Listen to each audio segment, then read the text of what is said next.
Now have Gare Amadou's live for us in Niamey. Let's now get back to that cross. So, Gare, the military junta in Niger, as we know, has blocked a joint delegation from the AU, the UN and ECOWAS from entering Niger.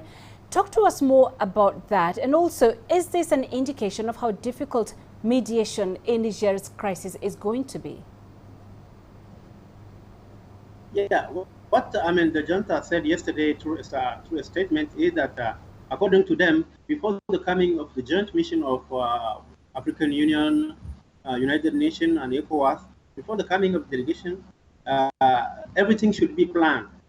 So according to them, nothing was planned, so they won't allow the delegation to come. But for me, it is a sign that the junta do not, let's say, have,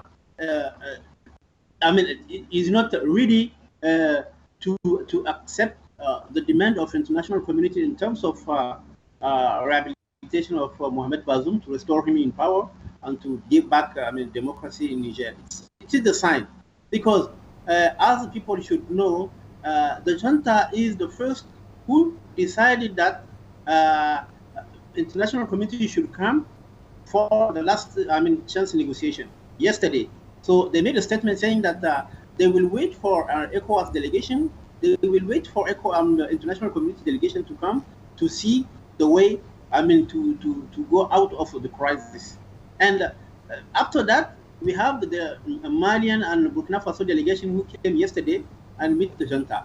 According to me, the delegation of Mali and Burkina Faso, let's say, said to the junta to not accept the coming of the joint delegation of African Union, United Nations, and ECOWAS in Niamey. So let's say the Malian and Burkina Faso delegation played a role in the attitude of the junta to refuse the coming of the joint delegation.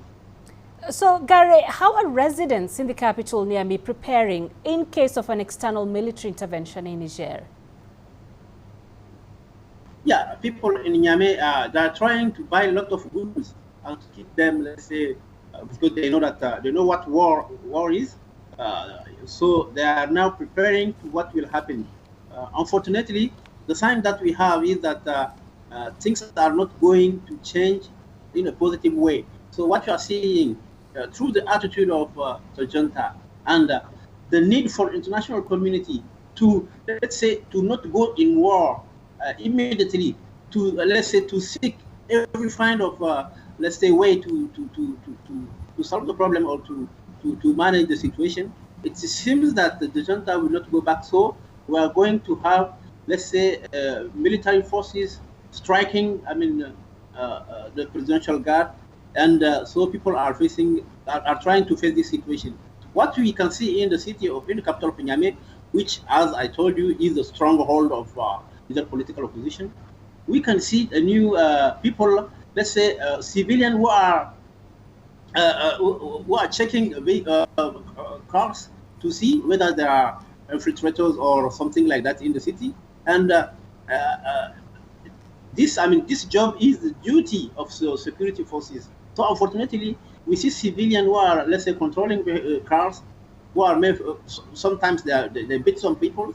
So the situation is very dangerous. As soon as we are approaching, let's say, the ECOWAS summit, which is about to take place in Thursday.